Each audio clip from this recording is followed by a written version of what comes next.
না। আমাদেরকে মানুষ জায়গায় জায়গায় বলে, আপনাদেরকেও বলার কথা যে হুজুর আমরাও তো বুঝি কোরআন আল্লাহ শুধুমাত্র তেলাওয়াত করার জন্য পাঠান নাই, কোরআন পড়ে শুধুমাত্র ফু দেওয়ার জন্য পাঠান নাই, কোরআন পড়ে শুধুমাত্র ওয়াজ করার জন্য পাঠান নাই। আল্লাহ কোরআন পাঠিয়েছেন, কোরআনের উপর যদি ব্যক্তি আমল করে ব্যক্তির জীবন সুন্দর হয়ে যাবে। কোরআন অনুযায়ী যদি সমাজ চালানো হয় সমাজ সুন্দর হয়ে যাবে।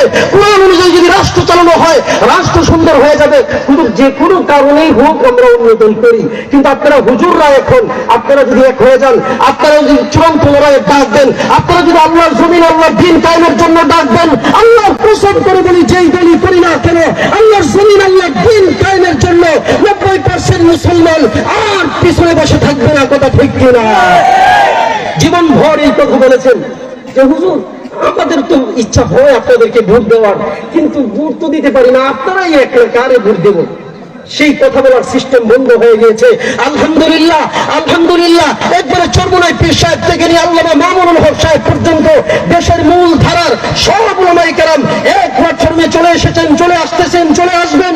আমরা সামনে এমন একটা সুযোগ সৃষ্টি হচ্ছে, এই দেশের মধ্যে যদি সংক্রান্ত হয়, এই সমাজের মধ্যে যদি সংক্রান্ত হয়, এই রাষ্ট্রের মধ্যে যদি সংক্রান্ত হয়, আল্লাহর কোরআন অনুযায়ী শুধুমাত্র ব্যক্তি জীবন চালালে হবে না, শুধুমাত্র সমাজ চালালে হবে না, শুধুমাত্র রাষ্ট্র চালালে হবে না।